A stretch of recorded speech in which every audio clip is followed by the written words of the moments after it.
Okay, we continue with the second chapter of mathematics, polynomial. We have seen the zeros of the polynomial. Now we see the relation between the zeros and the coefficient of the polynomial. Let us consider linear polynomial ax plus b, a different from 0. We know that to find the zeros of linear polynomial, we have to suppose that let px equals to 0. That means px is your ax plus b, a different from 0. It's a linear polynomial.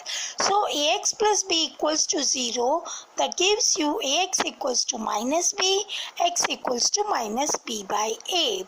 Therefore, 0 of linear polynomial ax plus b for a different from 0 is minus b by a. This can be also written in the form minus constant term upon coefficient of x, that is minus b by a.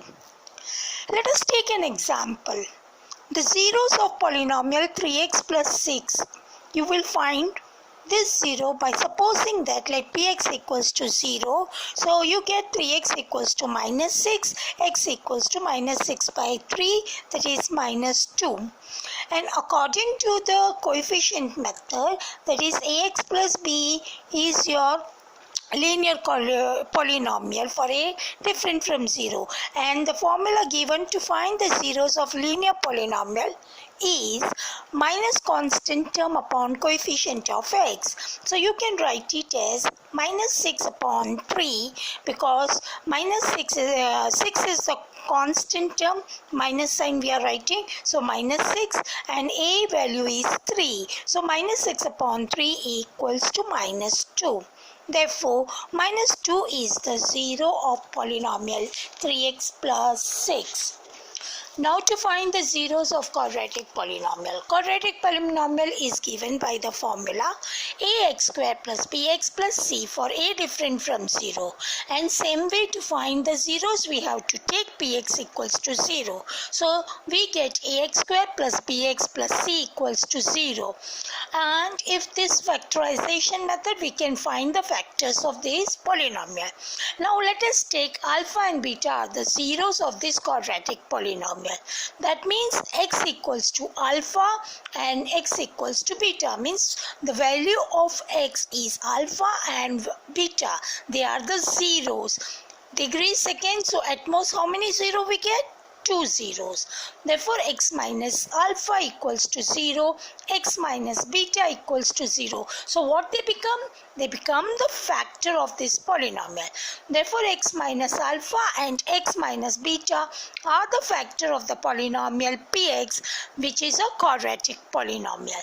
Therefore, ax square plus bx plus c can be written as in terms of the factors equals to k x minus alpha x minus beta, where k is a constant. Open out the bracket, you get k equals to x square minus alpha plus beta x plus alpha beta.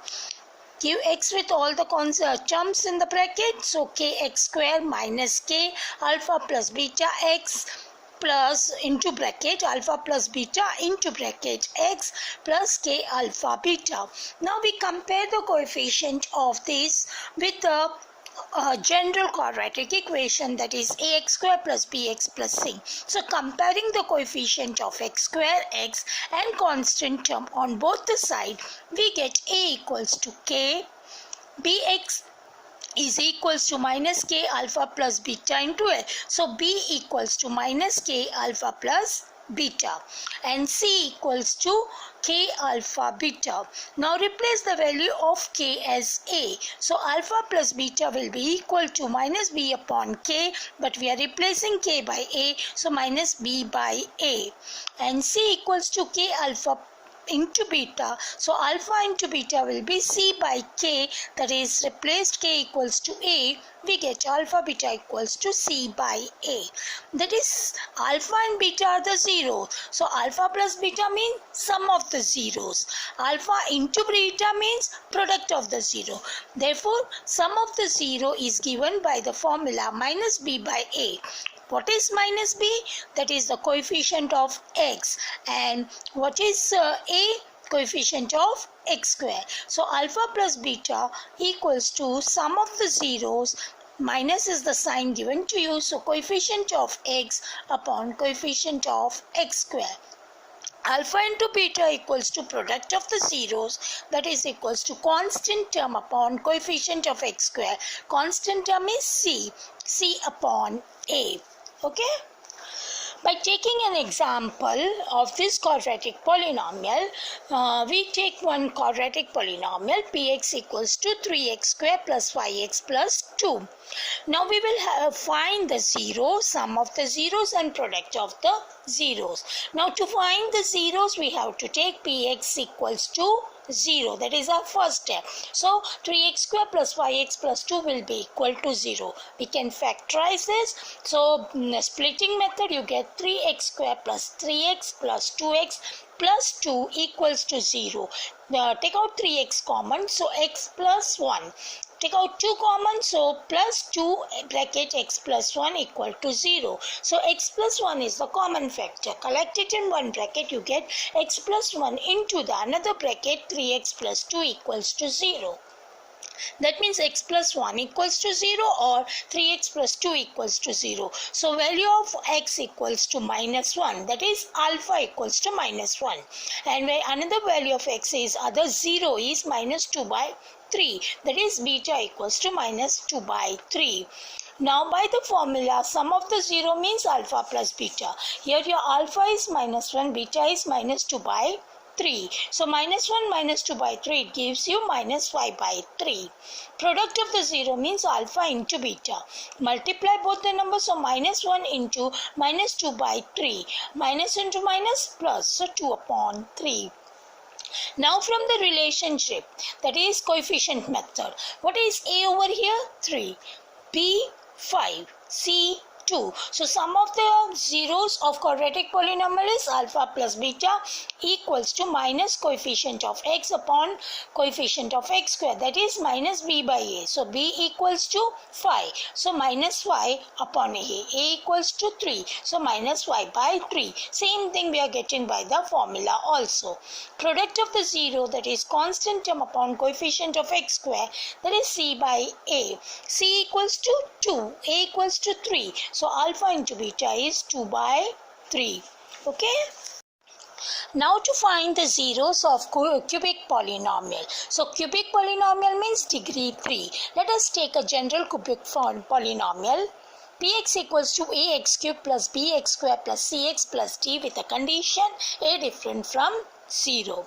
So it's a degree 3. So at most how many 0 we will get? We get 3 zeros. Let alpha, beta and gamma be these 3 zeros of polynomial px. So zeros means they become the factor of that polynomial. So x minus alpha, x minus beta, x minus gamma are the factors of the polynomial.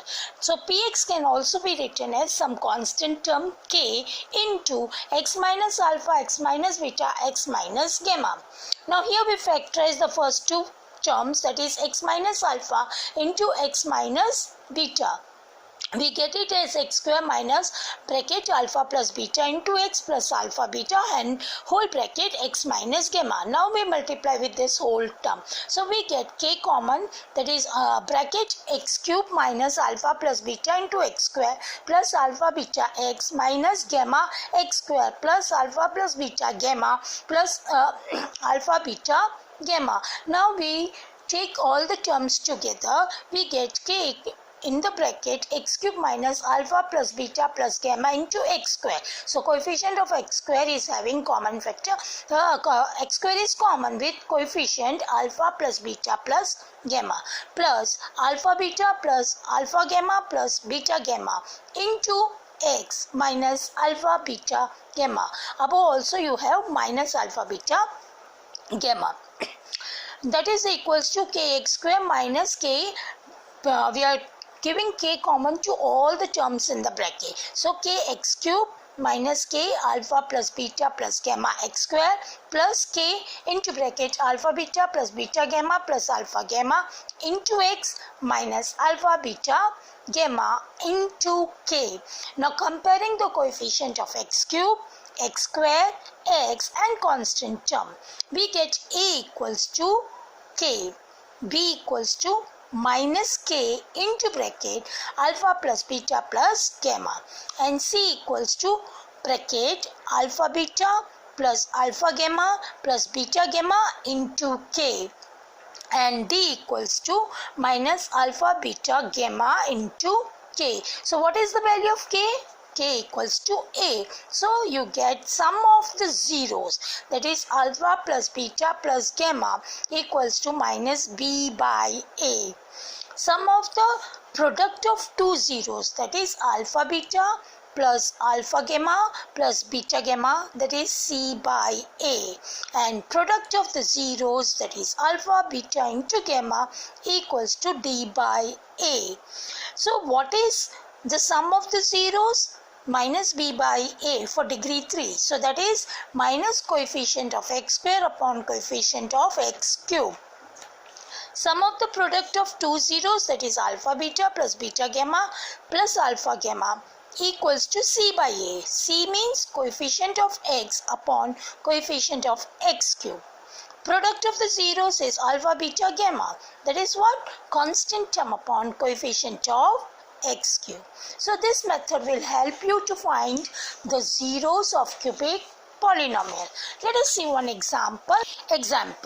Verify that 3 minus 1 minus 1 by 3 are the zeros of cubic polynomial px. Px is given as 3x cube minus 5x square minus 11x minus 3. So a is 3, b is minus 5, c is minus 11, d is minus 3. Now here you have to verify the relation between the zeros and the coefficient.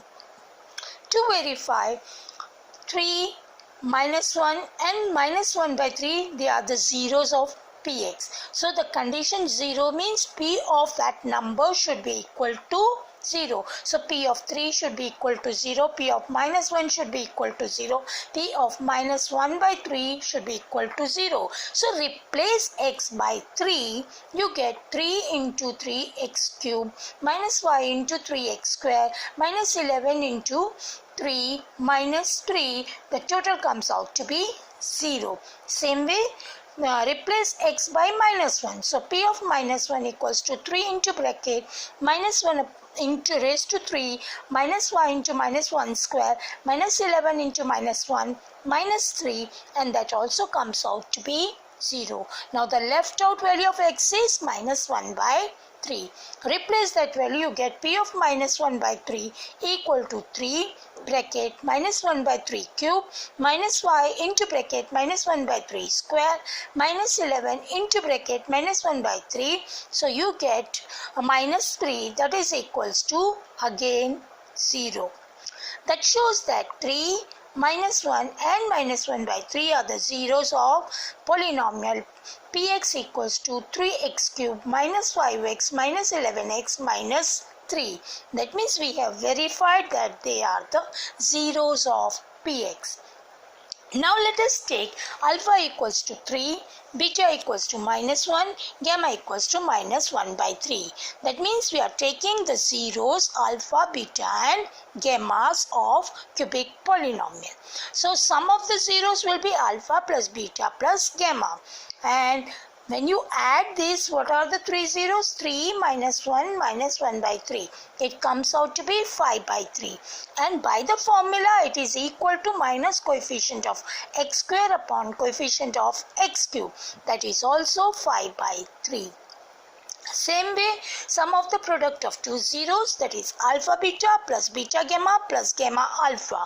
When you replace the values of these zeros over here, you get it as minus 11 by 3, and by the formula coefficient of x upon coefficient of x cube, that is also given as c by a, c equals to minus 11, a equals to 3, so that also we get it as minus 11 by 3. So verification by the coefficient term and general, both the answer comes out to be same. Last one, the product of the zeros, that is alpha, beta, gamma. So by the formula it is given as constant term minus constant term upon coefficient of x cube, that is minus d by a. So our d is 3 minus 3, so minus into minus 3 it becomes 3. A is also 3, so answer is 1. And when you multiply all the three zeros given to us, that is 3 into minus 1 into minus 1 by 3, that is also 1. So we have verified the relation between the zeros and the coefficient. Okay, now the important topic is division algorithm for polynomial. Now division algorithm, we know the division method. When we divide, we have a dividend, divisor, quotient and remainder. Here in algorithm, we are taking the polynomial. So division algorithm states that given any polynomial px and any non-zero polynomial gx, that which we are going to divide, there are polynomial qx and rx. Qx is the quotient and rx is the remainder, such that px equals to gx into qx plus rs, where rs is equal to 0. Remainder can be 0 or degree of remainder can be less than degree of gx. So this is just a figure I have shown you. Divisor, that is your gx, dividend, that is your px, quotient means the answer which we get it as qx, and remainder the left out is rx, and degree of rx is always less than degree of GA. So Px equals to Gx into Qx plus Rx. And this you know whenever we are doing the division. Dividend equals to divisor into quotient plus remainder. But here we are using polynomials. So polynomial is your dividend Px equals to your divider Gx into Qx plus Rx. Okay.